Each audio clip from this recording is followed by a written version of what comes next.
Hello and welcome. This is a ranking video, something I promised to do a long time ago. And it is a ranking video, an overview of all the Deep Purple live albums that I have.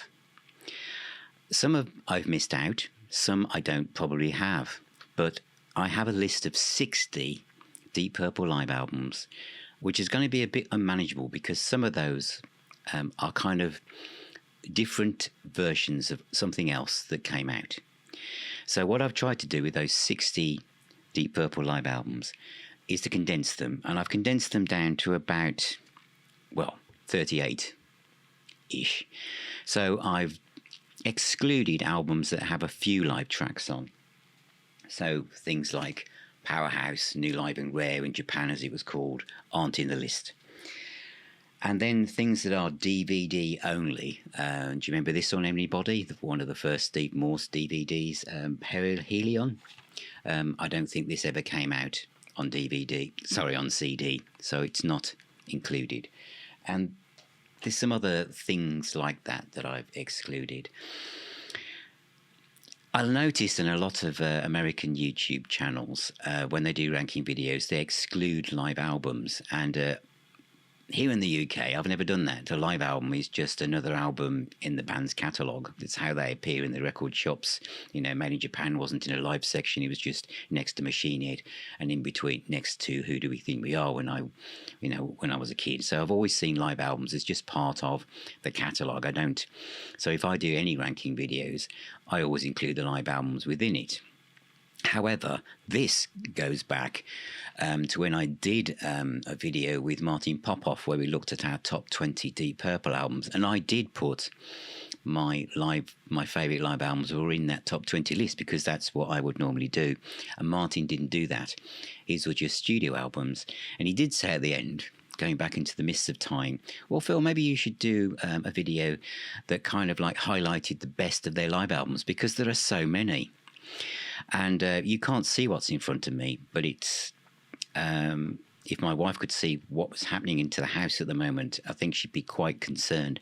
There are discs and records everywhere, and they are all Deep Purple live albums. So some of these I'm just going to literally briefly just fly over the top of because there's a lot to get through, and some others I'll spend more time discussing. When I come to some albums where there are multiple versions of the same concert, because that has happened over the years, I will try and point out which one I would suggest you go get. So I want to try and be helpful to some of you who may not know some of these, which one I would prefer if I could only keep one.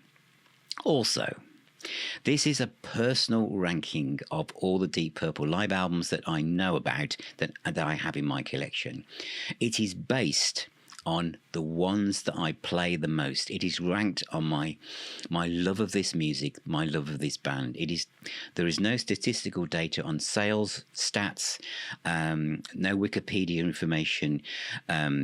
It's just based on my feelings as a Deep Purple fan. I've been a Deep Purple fan since 1972 when I heard Never Before at the end of the year review of the singles that didn't quite make it into the chart, and I thought, that sounds good. Yes, Never Before.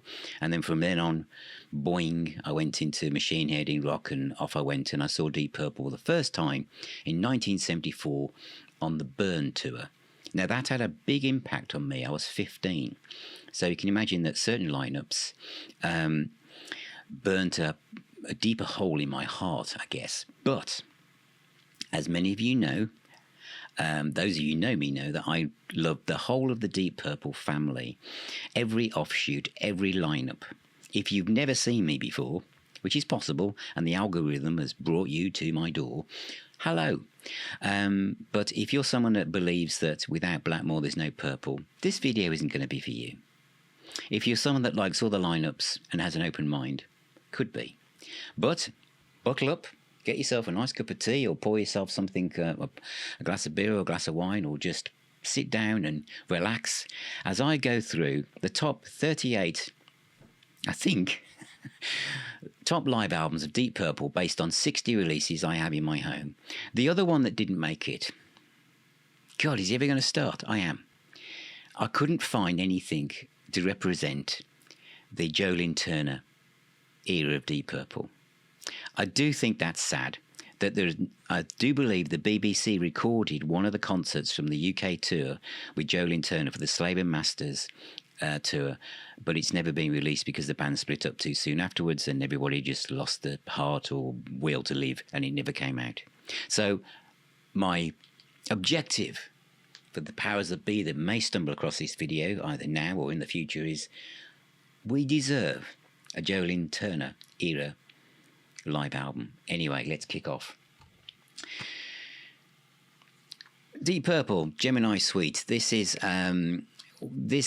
barely in the chart, not because I don't like it, I play it, but is it really Deep Purple when really it's John Lord's Gemini Suite? But I have included the Concerto, but I felt that this was kind of more on the outside. The guitar shredding, thrashing element of this was one of the highlights of Deep Purple's career in my mind. So again, as I put these albums in a list, it doesn't mean that if they're number 38 they're terrible and number 1 is brilliant. They're all good. There's no such thing as a really bad Deep Purple album. They're just all different. I said really bad. I would never say that about the studio stuff, would I? Okay, it's because where I'm going next is for diehards. Okay, so that one out of the way. Did I include that? No, I didn't. So the next one actually really is at number 37, and it is Inglewood, Deep Purple. Now, this is Mark 1. This is when they supported Cream on October the 18th, 1968. There's Rod on the back. This is on the Sonic Boot Zoom label, which was run by Simon Robinson, who's knows everything about Deep Purple. He ran the fan club Darker Than Blue.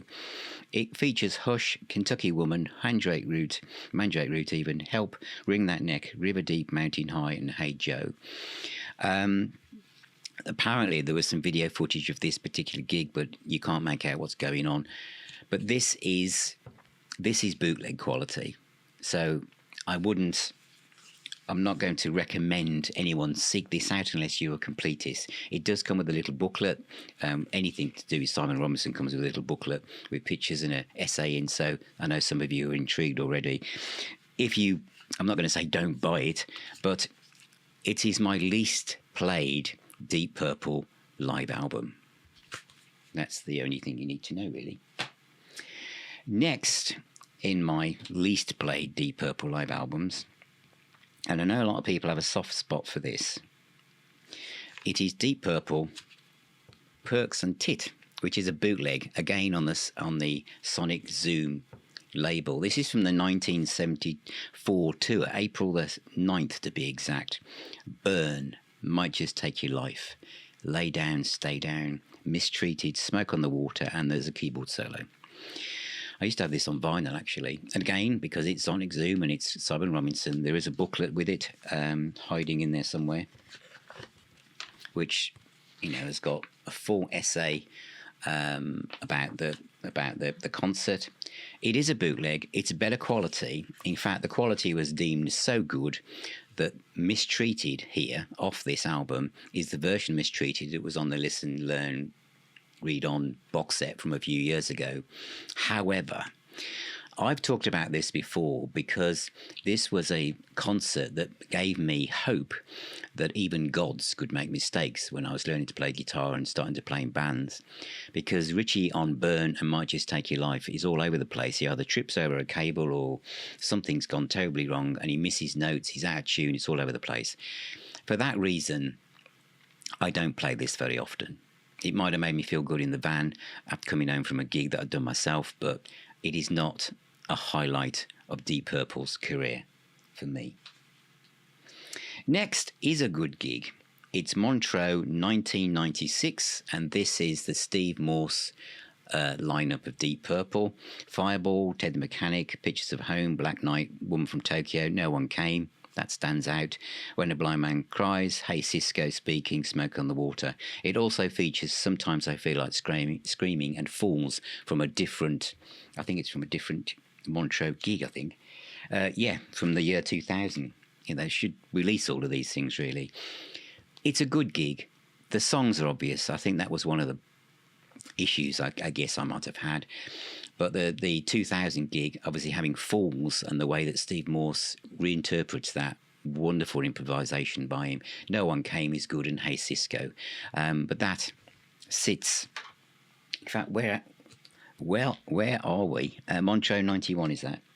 It says 96 here, Phil. 96. This is at number 35. I hope you're making notes, because you can write them in the comments and say where I went wrong. So it's Montreux 96 is at number 35. Next is Live in London from 2002. It's the way that, why do people think, that they're releasing this in the UK? Give us the dates in English. So it's 22nd of February 2002. Now this is an important gig because I was there. I was there with my eldest son Dan, and this is a gig that reran because Ian Gillan was really ill and they had to cancel, and I didn't even find out they were cancelling until I was getting ready to park the car at the NEC. Very disappointing for Dan, my son.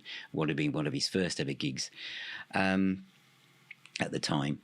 But this is also, by the time they redid it, John Lord was literally leaving the band, and he'd announced it. And so he appears at this gig and during the keyboard solo. Before that, it's Don Airey, and John Lord comes back to say goodbye. So historically, this is a very important gig.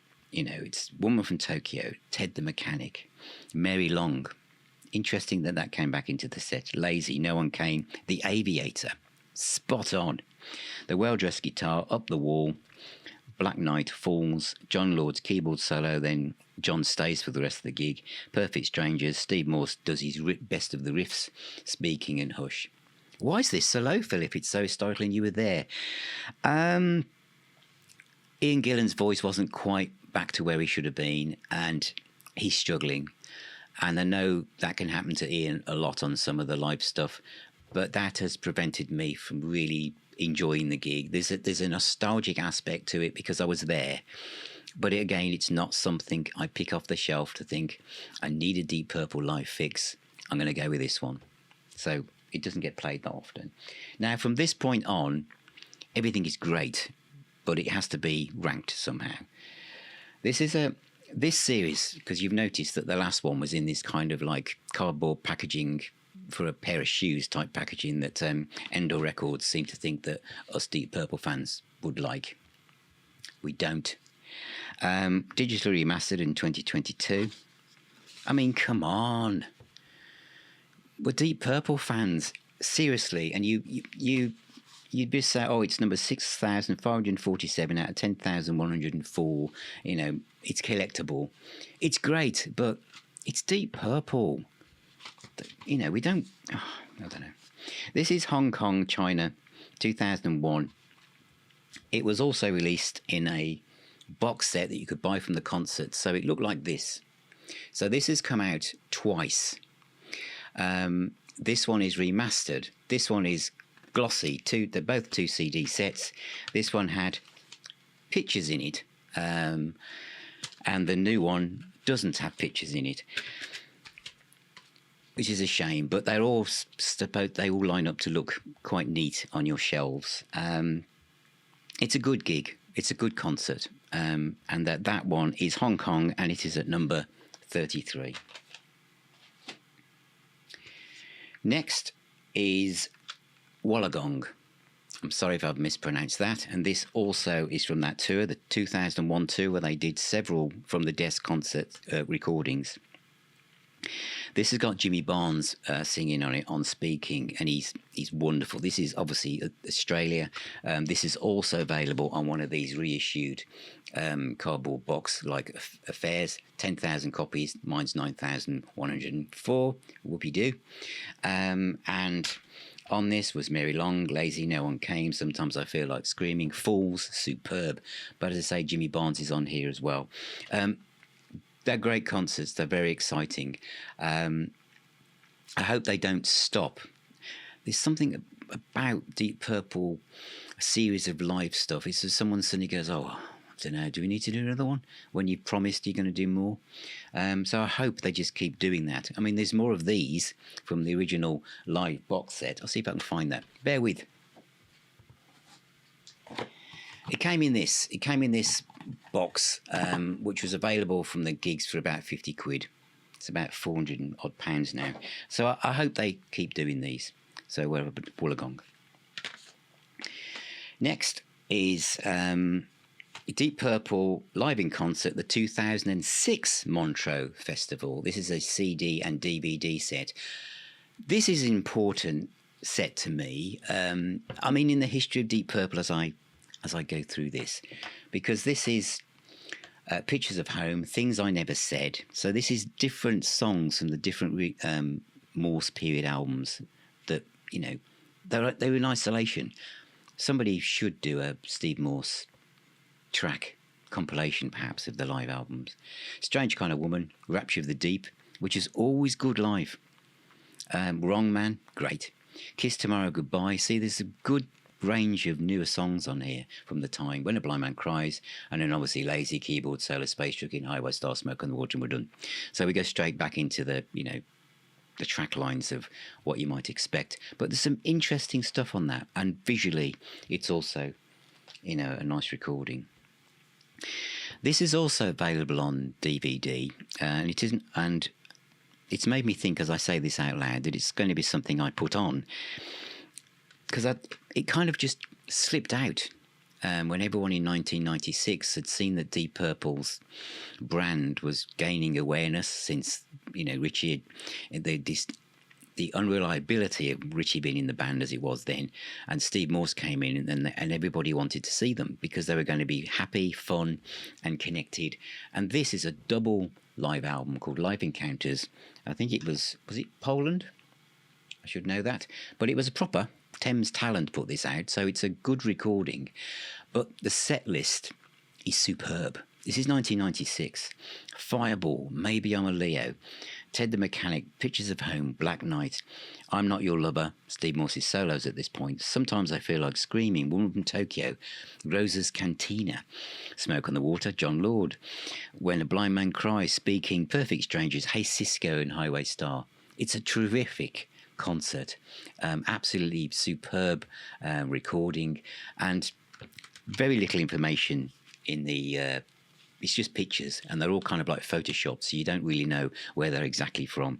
Gillen is God, and in Morse we trust, it says. And they were on gold CDs. So that's Live Encounters from 1996. Next is called Space Volumes 1 and Volume 2. This is another Sonic Zoom release, and this is the concert from July the 11th, 1970. 4 tracks. That's all you needed back then. Wring That Neck, 20 minutes. Black Knight, 6. Painted Black, 11 with the drum solo. And Mandrake Root for about 34 minutes. It's a bootleg quality recording, but it's very listenable once your ears adjust. It comes with a great little booklet. It's well worth finding out.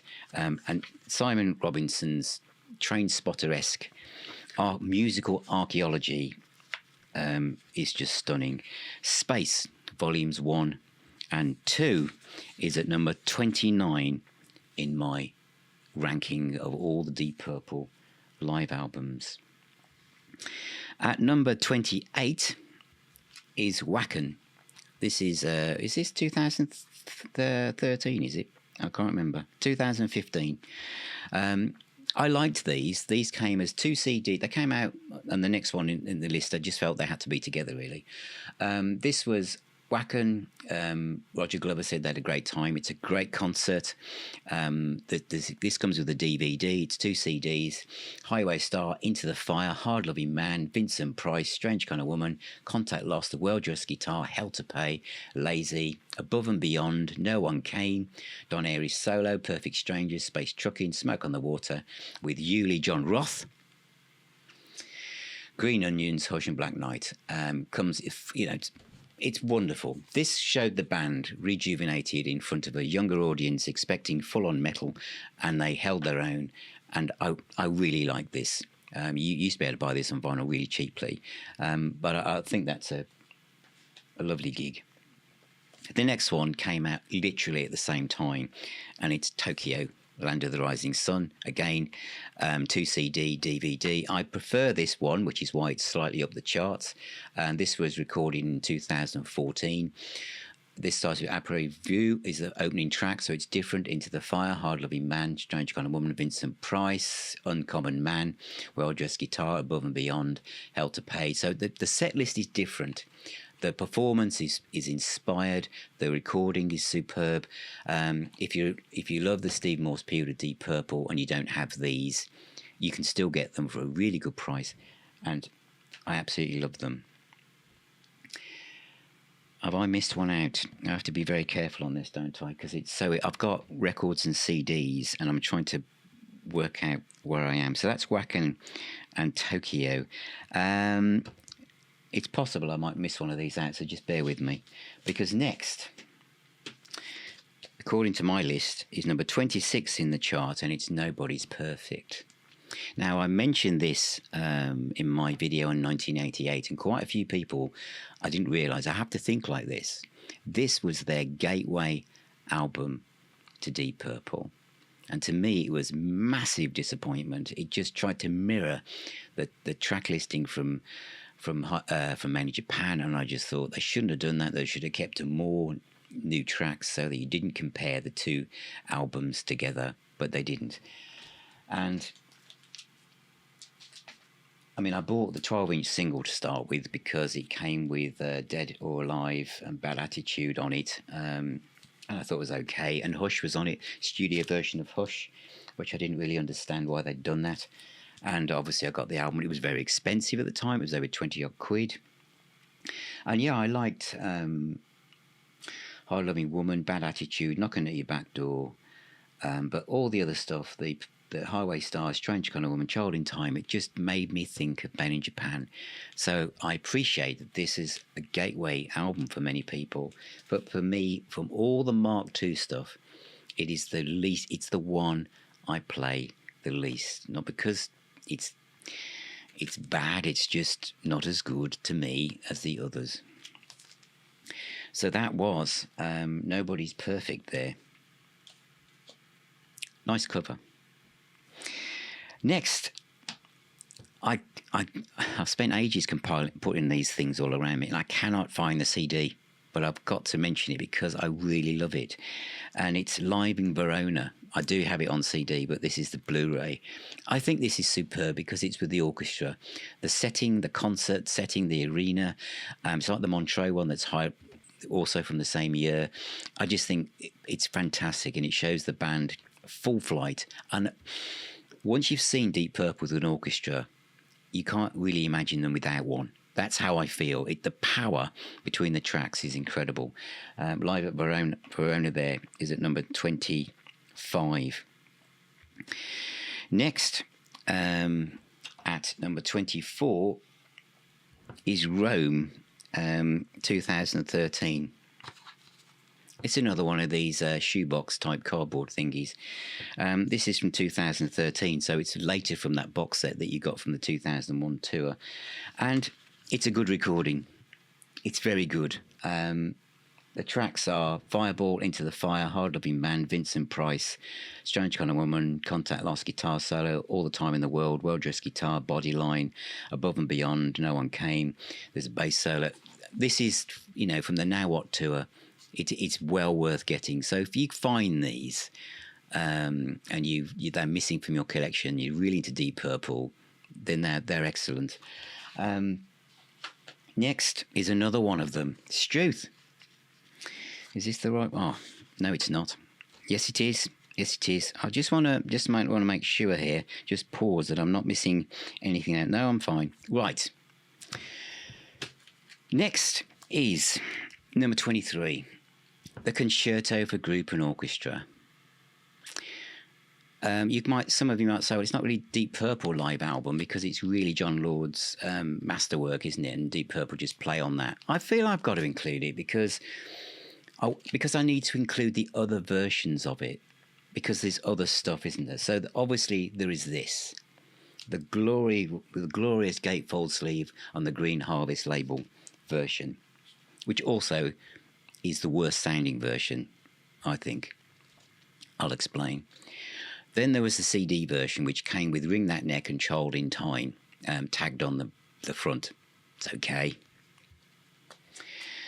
And then there was this, when they literally tweaked it, and it sounds absolutely incredible.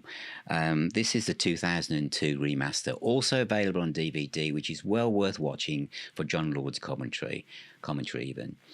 But the sound here is just as if it was recorded last week, and this pops Hush, Ring That Neck and Child in Time on disc 1, and then you've also got the encore on here as well. This is the version to buy on CD, without doubt. It is also available as a 3-album vinyl set as well, which... Have I got that? I do. Hold on. I also want to mention this one, because this comes with St Malcolm Arnold's Symphony No. 6 on the first vinyl disc, which isn't available anywhere else. So not only was John Lord doing some Deep Purple stuff before they did the Concerto and Group and Orchestra, but because they did that, Child in Time, Ring That Neck and Hush, that Malcolm Arnold also wanted to show one of his compositions as well, and that was Symphony No. 6. So that's the Concerto, almost, but not quite. The other aspects of this is that there is also, if you're into this, there is the 1999 version when they did it as a literally 10-year anniversary, and this they did Ted the Mechanic, Watching the Sky, Sometimes I Feel Like Screaming. So it was around the abandon period of the band.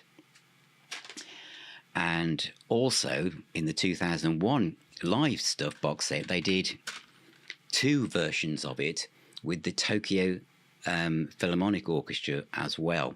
This has been released into one of these cardboard shoeboxy type things, but for some reason it says on the front 24th and 25th of that date. They did 2 gigs, 2 separate gigs, but on here they've listed both of them, but this is just the one concert, so it's very hard to find these, but you can find this more easily.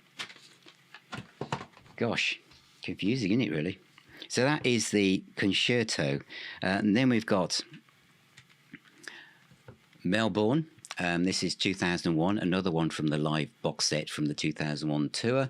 This one is further up the list for one reason, really, because the track 69's on here.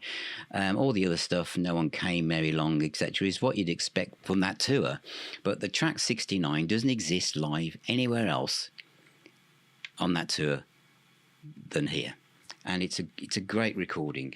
This one has not come out on one of those shoebox little collector's series sets, so this is what I mean. I hope they haven't just thought, who cares, we're not doing any more of them. I hope that's not the case. Next is, where are we now? Kneel and Pray. No, that's not right. Next is the Now What live tapes. I don't have this on CD. Is it on CD? It must be, surely. Yeah, it is. It's on. It's the second disc, isn't it? Sorry, I should have known that. Sorry. I spent ages this morning putting these together, and suddenly thought, well, why can't I find that? It's obviously on the. It's on the tour edition of Now What. Anyway, here's the vinyl one. I really thought this was good. I thought Now What was one of the best albums they'd done for years. Bob Ezrin, sprinkled his fairy dust over them, and it just sounds incredible, and the set list, Hard Loving Man, to see that back in the set, Vincent Price, Contact Loss, All the Time in the World, No One Came, Bodyline, Above and Beyond. I think it's a great recording, and it deserves more love. They didn't spend a lot of thought on the cover. They just thought, well, it's too, the tour will just put something out, but I really like that. Great stuff. Right, next. Now this is the fact that this is potentially so low down in the list will cause some people maybe a headache or wonder if I've lost it. But Knebworth is next on my list, which is sitting at number 21. I thought this was, I didn't go because I was playing a gig somewhere. It rained a lot, didn't it? And that must kind of been a lot of fun to be out in the rain. But when I listened to it, I just felt it was a bit untidy. I don't know how else to explain it. It's as if they needed to be tighter or something. It's not an album I play a lot, and in fact I know that Lazy was taken from, they couldn't find it, could they? I think they took it from an off broadcast recording. Highway Star, Nobody's Home, Strange Kind of Woman, Gypsy's Kiss, Perfect Street Rangers, it put here, Lazy, Knocking at Your Back Door, Space Trucking, Difficult to Cure. I just wasn't, and I don't play that very often, and I don't have it on vinyl. It's not one of my favourites at all. The next one is the Steve Morse period, the first live album they did, which was on a DVD to start with, but I think this is superb. This is Bombay Calling, which is a 2 CD DVD set. Gillan's got long hair on this, and I thought they were pumped up for this. It's about 95, I think. Fireball, Maybe I'm a Leo, Black Knight, Battle Rages On, Perpendicular Waltz, so you don't hear that live very often. Pictures of Home, Anya, you don't hear that live very often. Like Battle Rages On, as I said, great to hear that live. Space Trucking, Speaking, the usual stuff, but it's great when that was released, and I have played that quite a bit. Next is another one from 2001, so the cardboard series and from the original box set. This is Newcastle in 2001, March the 14th, which is my birthday. And this is higher up the list because Jimmy Baines sings on Speaking and also on Highway Star, where he's absolutely on fire with Ian Gillan. Sometimes I feel like screaming, Mary Long, Falls. It's great stuff. Yes, the less attractive packaging one does have the edge, but I always preferred these because they came with pictures in. But that's that one. Next is at number 18, I think. Yes, it is. Gosh. Oh, God, I can't read my own writing. It's because there's so many to get down anyway. So, yes. We're going back to Sonic Zoom. This, I believe, would have been part of the other Deep Purple live series if they'd continued. Kneel and Pray. This is October the 4th, 1969. One track from this, which I think was Mandrake Root, escaped onto the box set behind me. Everything else only exists here. It's Speaking is a bit rough around the edges as they try and work out the sound levels. So it's not like what you class as an official recording, but it's way beyond a bootleg. Once you get beyond that track, it sounds incredible. Hush, Child in Time, literally nearly 13 minutes long. Ring That Neck is 20 minutes. Paint It Black, 10. Mandrake Root, 22 minutes. And Kentucky Woman is on here as well. It's a 2 CD set. And again, a wonderful essay with it. I do listen to this. And it's kind of, for those of you who probably find these hard to get now, they should be made available. These kind of things capture this part of Deep Purple's career so well. Just experimentation, improvisation, just brilliant stuff. Next is live at the Rotterdam Ahoy on the 30th October, the year 2000. Now, this is an interesting Deep Purple live album because it's unlike any other Deep Purple live album before or since, really. Because it was obviously done around the time that they were going around Europe doing the Concerto. And as that developed, they started to do the other people helping them out, Ronnie James Dio, they started to do other people's songs. But Deep Purple were performing them. And it's amazing. You've got Pictured Within, which is John Lord's beautiful track from his solo album at the time. Then Sitting in a Dream, Love Is All, Fever Dreams and Rainbow in the Dark, which is all Dio, but Deep Purple playing Dio. Deep Purple playing Dio. And then you've got Ring That Neck, a really jazzy version of that. Falls, When a Blind Man Cries, Ted the Mechanic, well-dressed guitar. On the other side, on disc 2, Pictures of Home, Sometimes I Feel Like Screaming, and the usual stuff, Highway Star, Black Knight, etc. But the recording itself is absolutely breathtakingly brilliant. I love this album. It's just a different side of the Deep Purple guys from that period. Next is it a couple of things? Yes, it is. This was a DVD to start with, live in Denmark, 1972. Do you remember, those of you bought that? It was the first chance of seeing Mark II moving about on stage in black and white, but it was tinted to purple and white. And eventually Sonic Zoom released it as a 2 CD set with a lovely little booklet in it. You know, Child in Time is nearly 18 minutes long on this. This series, those of you will know it, this series of... that Deep Purple did, the Deep Purple live series, they were all supposed to have all line up with a picture at the back saying Deep Purple, and because of issues with the accountant running off with the money, they all stopped happening. But this one was remastered and remixed and renamed Live in Copenhagen 1972. And they also put, as bonus on, they put the stuff from 73 that a lot of you have seen with them in New York when they did Strange Kind of Woman, Smoke on the Water, and a bit of space trucking. But here it sounds great. These came weirdly with these kind of clipping where all the discs are on top of each other, and a little booklet. In fact, do you remember these? What it was supposed to be? But it never happened. Never came to fruition. But they came with reasonable booklets. Jeff Barton was involved, I think, signed up to write all the notes for them. But of course, as I said, they never all came to fruition. But that is my next one. The Live in Denmark, Copenhagen, 1972 is at number 16 in my top Deep Purple live albums.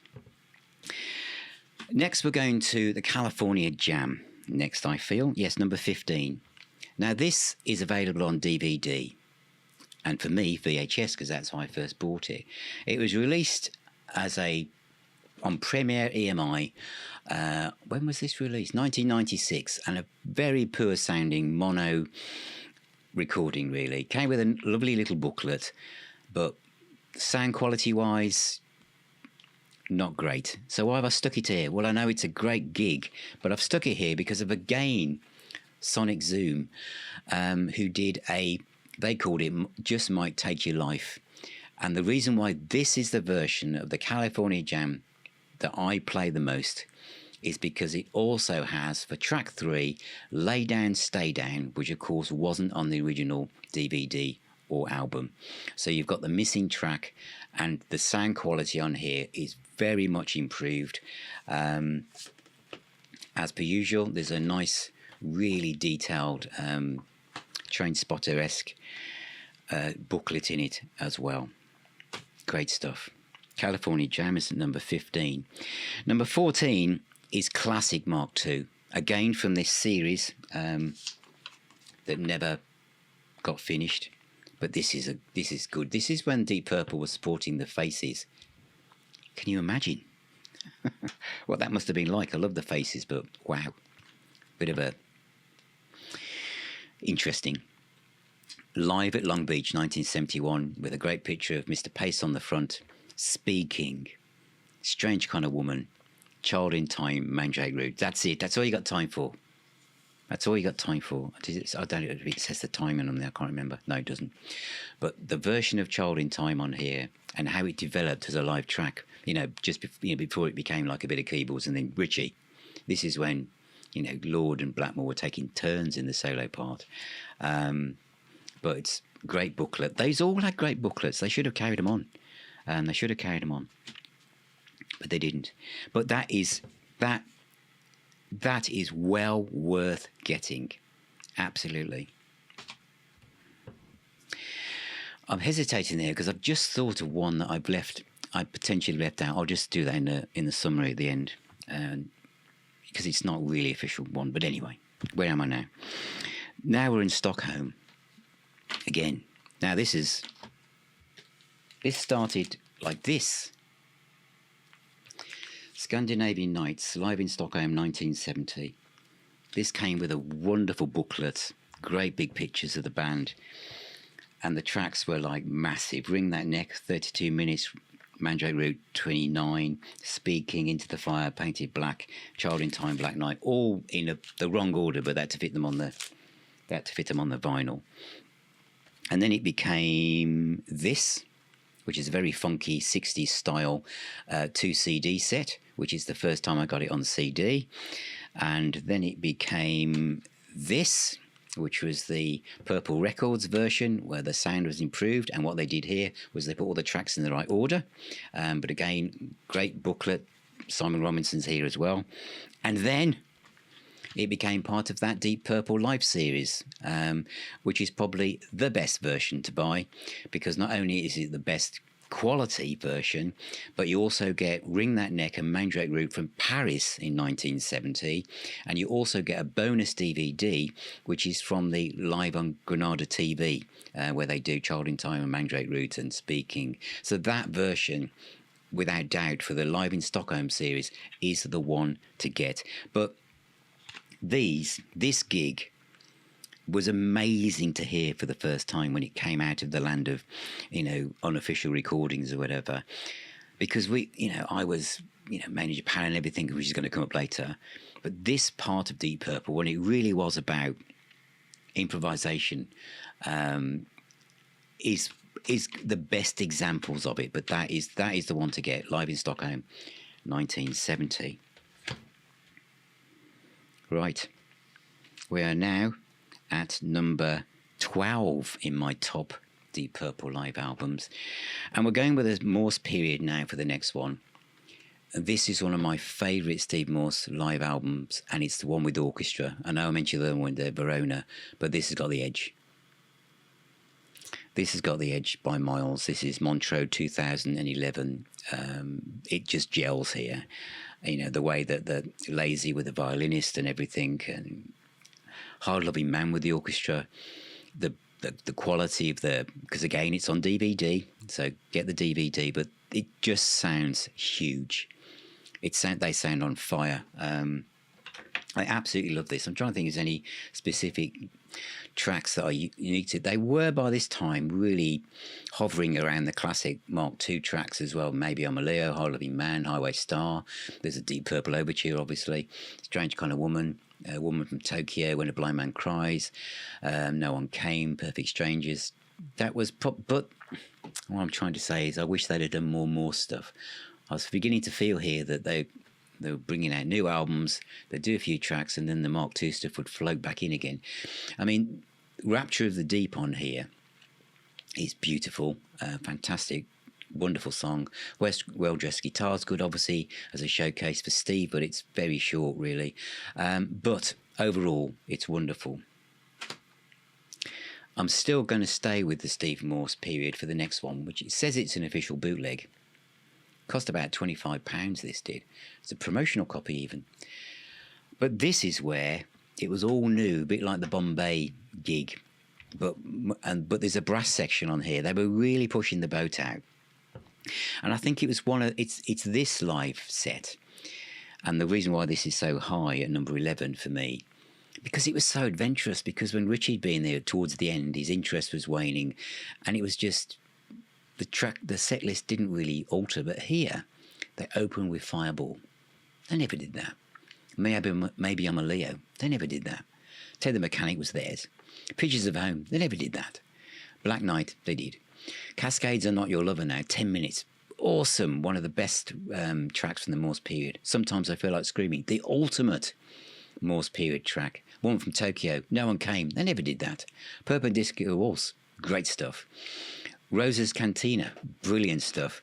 Smoke on the Water, When a Blind Man Cries, they never did that. It's one great version. Speaking, brilliant. Perfect Strangers, Hey Cisco, another great one, Highway Star. It was the perfect marriage of the Steve Morse Perpendicular period and Mark II, with lots of obscure Mark II stuff as well. Absolutely fantastic recording. Now I'll go to Mark II. And it is Perfect Strangers Live. Available as a triple vinyl album, 2 CD, DVD set. Yes, they are all in this package, which is quite unwieldy to move around. And you could also buy it as a 2 CD DVD package as well. They're smiling at each other.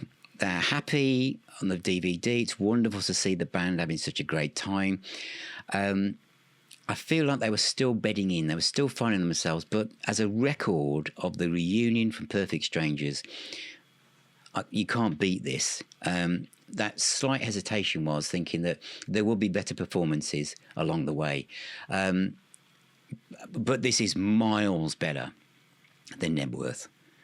You know, this is why Knebworth is so low down the list to me. When you listen to this and watch this, this was a different beastie altogether. Knocking on Your Back Door, Difficult to Cure, Child in Time, Gypsy's Kiss. That is wonderful. So that is Perfect Strangers live at number 10. At number 9, as we're now in the top 10 for Deep Purple live albums, as I go down this list, Come Hell or High Water. I was at the NEC. It wasn't a great gig. It was disappointing. It was heartbreaking. You know, Richie said it was because he wanted to look after the fans and the cameras were in the way. No, they weren't. He was just got one on him. And he truncated a lot of the songs. But also on that year, in 1993, he had moments when he was on fire and he was literally plugged into the mains, and he was one of the best guitarists the world has ever seen. He's still my favourite guitarist of all time. And so this is great because it mixes tracks from Stuttgart in with the NEC. So Enya on here is just mind-blowingly fantastic. However, you need to get this one. This is the full Stuttgart concert and the full NEC concert to experience this. So this is what I've done, as I've said with this ranking video. I've glued things together to say, putting them in different places. So as far as this tour is concerned, get this. So basically the same album, but the track listings on these is just very, very different, and the track lengths are massively different.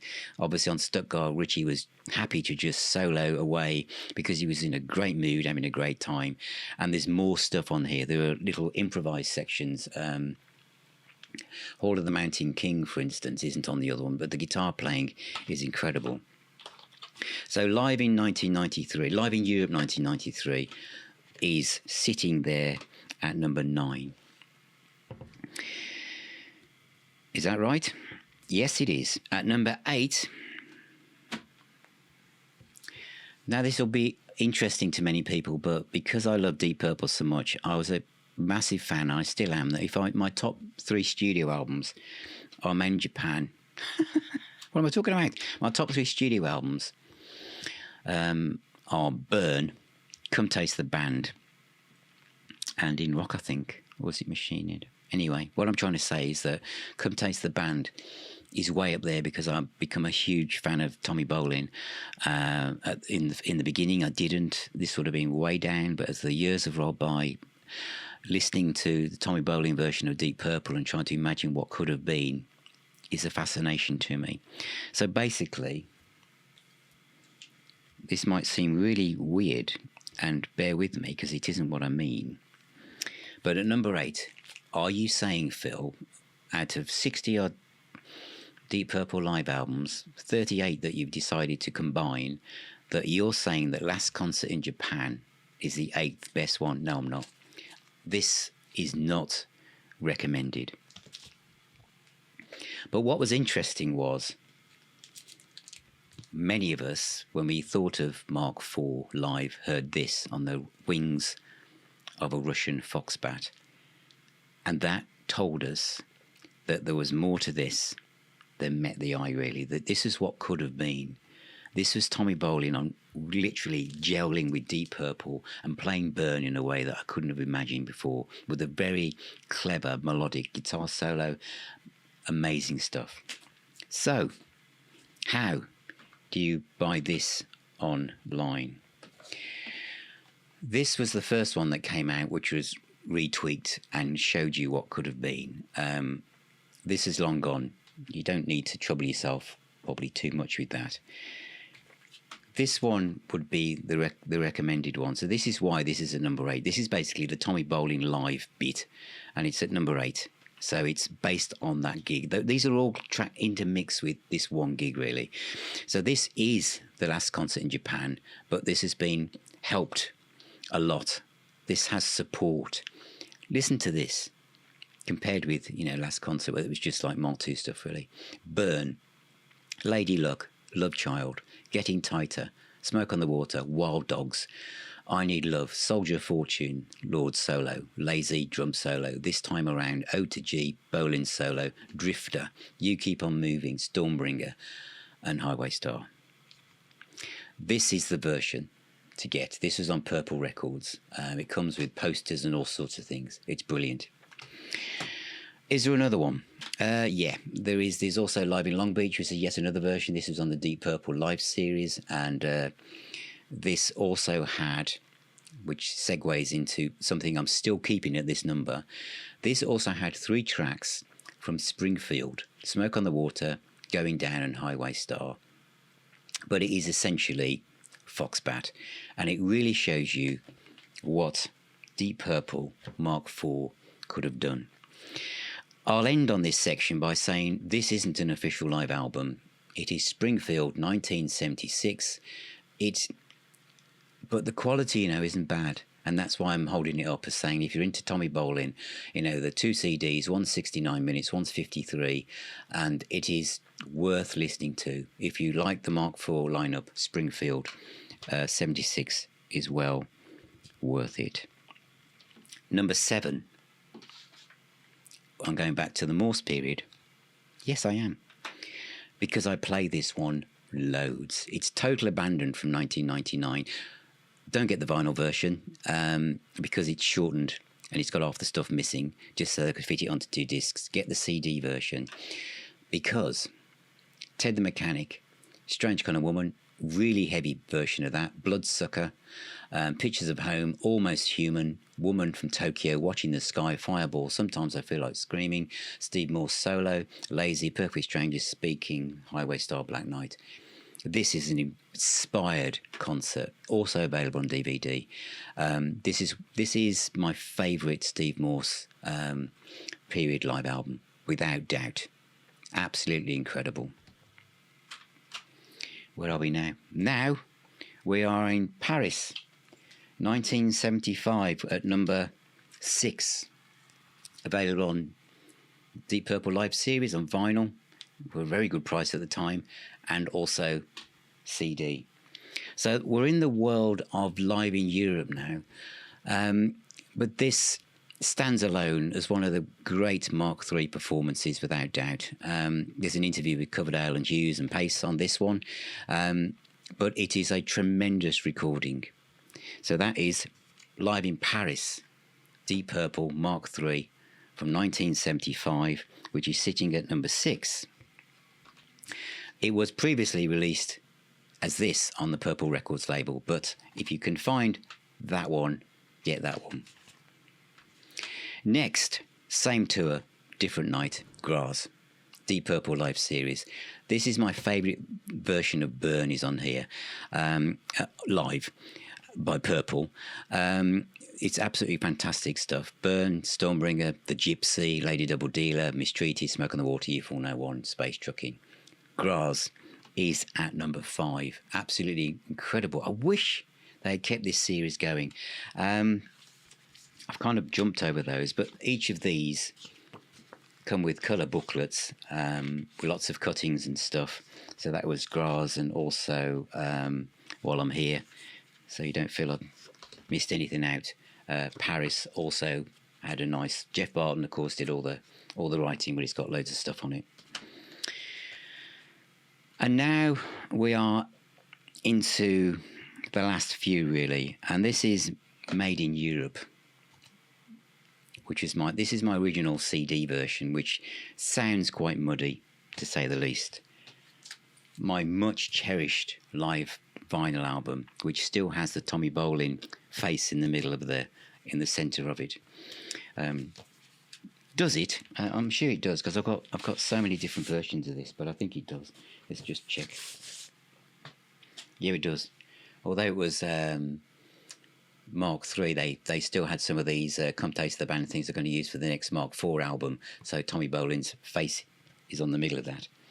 So that's there. So the first way of buying this on CD was this called the Mark III Concerts, where they just tried to expand it, and it's the mix on that is not great. So why is Made in Europe so high up instead of Graz and Paris? I guess because of hearing it on the Alan Freeman show, Bern and Stormbringer, and playing it over and over again, and just loving it, and the fact that they just stayed within this beat, didn't they? They if they'd expanded it, they would have put Highway Star on it and all the rest of it. They didn't. They just kept it to the more recent tracks, Mistreated and U401. So it was like Mark III's Made in Japan, wasn't it? And I do have to say, as much as I love Graz and Paris, and I know that there's supposed to be a super deluxe edition that's been put on ice, which has The Other Night on it, I love this. I absolutely love Made in Europe. And yes, there are better versions of Burn, but there's something about the stop and start bit on this album that I just absolutely love. Next is Live in Concert 1972. There's two versions of this. This was the first one I bought. Now, this isn't just 1972, isn't it? So, in a way, I'm mentioning this one here, but there's a bit that's kind of at odds with itself, and that is side 1 and 2 on here are from 1970 from a BBC mono recording, reprocessed in stereo. And sides 3 and 4 were from one of the most treasured and sought-after live Mark II concerts of all time, which was the day they went out and started to promote Machine Head with all the radio DJs' introductions in between the tracks. But this was a very luxurious album. Came out in 1980, hit the charts, the inner sleeves and everything. Wonderful. But they had trouble. I mean, they really squeezed this on, to get all these tracks on. But it was superb. One of the great kind of post Deep Purple been around releases out there, really. And then it came out on CD, which is here. So you do need this if you want the early Mark II 1970 gig. So you do need that, and this is good. This is good stuff. I'm not going to say it isn't. However, and this is why I've grouped these in here, because I think it's important, I couldn't separate them really, was this horrendous cover, really, because I suppose they're trying to say it's Machine Head Live. But this has been remixed, and this obviously came with a 7-inch single of Never Before, great stuff. But this is the one, and you can get this. You can get this really cheap. It was also included in the Deep Purple Machine Head box set, and also the Machine Head box set. This has been remixed, and it's never sounded better. This is as close as an alternative to Man in Japan you'll ever hear. It is absolutely mind-numbingly good. I've said that phrase a lot. Must be my new phrase. And the DJ introduces the tracks, and there's a kind of uneasiness of the way Glim must be thinking, just let me do it. But the guitar playing, some of these tracks are just on fire, aren't they? Strange Kind of Woman, Highway Star, nearly 8 minutes long. Never Before, they were a bit nervous on that, but it still works. Space Trucking, Lazy. Is it Sound Check on here as well for Maybe I'm a Leo? But that is an amazing live Deep Purple album. Everybody should have that. Everyone should have that. Where is that, Phil? That's at number 3. Is it? Yes, it's at number 3. And at number 2, this, not everyone will agree with. In fact, no one will agree with this, I doubt, because you'll just feel that it should have been live in Europe or Graz or Paris or something. But for me, it's going to be live in London. The recording isn't brilliant. It's a BBC live in concert recording. I saw them on this tour. Richie Blackmore sounds like I heard him on that tour. His guitar tone, the way he plays Burn, or the sliding the plectrum down the strings, the guitar shredding section in U401, which no one else was doing anything like it on the planet. The Mistreated, the way it starts, Coverdale. Amazing. The vinyl version, it's too rammed with music, so the sound quality is even worse than it needs to be, probably. So this is the one you want, which is the 2 CD version, where they did their best for the sound. Space trucking. Somebody perhaps should have reined in Glenn Hughes a little bit, just a notch. But it's amazing to hear it, how they took that song into different directions. It's very funky, but this is the best sounding version of Live in London you can get. It's a 2 CD set. The booklet is stunning. Tons of information. Again, Simon Robinson involved. But it's absolutely an amazing album to me. There's lots of memories in this. I play this loads. I play Burn off this loads. I close my eyes and it's not kind of audiophile sound, but it captures. It's nowhere near a bootleg. It's official recording, but they haven't got the mix. They haven't got the master tapes. I wonder if they could one day use a bit of AI and separate the stuff and bring it up. Who knows? But it's great. It's just wonderful. I wonder what's number one. Those of you who've hung around for this amount of time, how long have I been talking for? Over an hour. Jeez, over an hour talking about Deep Purple live stuff. I've managed to cram in nearly 60 records, albums or whatever. So what is number one then, do you reckon? How am I going to talk about this album again? I'll find a way. Right then, it's Live in Japan. It's got you, hasn't it? Yeah, Live in Japan, from Japan. Said at the back here, recorded in Tokyo. That's not right, is it? Look at that. Look at that. Brilliant stuff. Live in Japan is at number one. There it is again. Live in Japan. It's made in Japan. And this, if you want to make sure you get the original vinyl version of Made in Japan on a CD, you need to get this one. You need to get the Japanese edition of Live in Japan. This is an exact replication of the vinyl one that came out in the UK with all the fades and the words and everything. All the other versions have kind of tweaked that. So yes, the original Made in Japan, £3.25 from Woolworths, and that luxurious sleeve. A band, literally, are they going to make it? Will they make it? Is that going to happen? It's so iconic, it's so ingrained in my memory that Highway Star is the perfect way of starting your day, really. There is a 1999 version that was remastered. The introductions and stuff, and it's 2 CD version. It's okay. There was also the 3 CD version, which captured every night of the dates that were used for the original album.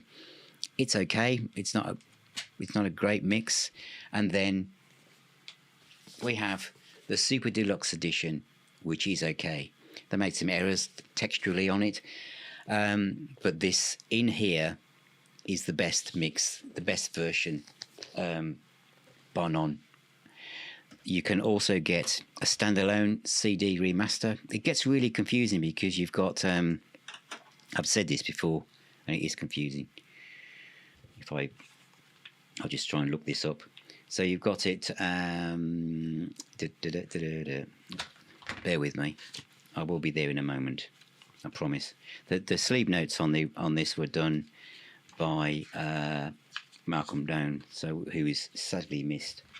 So that's right. Kevin Shirley did the mix on this, which he's done really, really well. And Martin Poolen did the mix on CD too, and he also did the mix on the single CD version. So it's very, very confusing. All I can say is use your ears and you decide which version you like the most. But to keep it as simple as possible, and I do prefer the remix. Kevin Shirley's remix absolutely blows my mind, really. But if some of you I just want Made in Japan. I just want Made in Japan on a CD. Just give me that, then get that one. So, Made in Japan, the number one live album by Deep Purple. Hardly a surprise, really. But this is a band that are still together, and we will get a Simon McBride live album at some point. I hope we get a Jolene Turner one. There's also another live CD in the Dweezil Zappa box set, which is not around me. I forgot that one. What else did I forget that I could have mentioned? There's probably some others that are almost in the grey area of bootlegs that I don't have. But overall, Made in Japan, essential. I'll just finish on that. For those of you who aren't absolutely anoraks like me and don't need all of this stuff, Phil, help. What do I need to experience Deep Purple live? Okay, I haven't rehearsed this. In fact, I haven't rehearsed any of it. You need, and it's like body height behind me. You need Men in Japan, because that will give you a complete overview of Mark II. You need Live in Paris, if I'm being seriously honest, for Mark III. Live in Europe if you want a shorter version. I know I said Live in London, but that might not be for all of you. So, that's okay. For Mark IV, am I going to send any of you there? I'm not going to send any of you there to start with. This is just me because I love that lineup of the band. I would send you to Come Hell or High Water because it features the Mark II lineup at a later date, being absolutely incredible, without doubt. For Steve Morse, I'll probably do Total Abandon or Olympia, 96 probably. Those are the kind of albums that I would kind of say are well worth listening to. And yeah, you see, if I talk for too long, I'm going to say you've got to have In Concert. You've got to have In Concert 72. So I'm going to stop right there. So thank you, all of you, for watching this. Deep Purple's live albums ranked from 38-ish to 1, using 60 albums as my source material. Thank you for being here. Remember, music is the healer and the doctor. Keep spinning those discs. Please subscribe. Ring that little bell so you don't miss out on anything of this length ever again. And if you become a patron or YouTube member, you'll be able to join the WhatsApp group and the Facebook group and come along to our own virtual pub called the Now Spinning Arms and get 15% off Now Spinning merch as well. Take care, all of you, and I'll talk to you all very, very soon.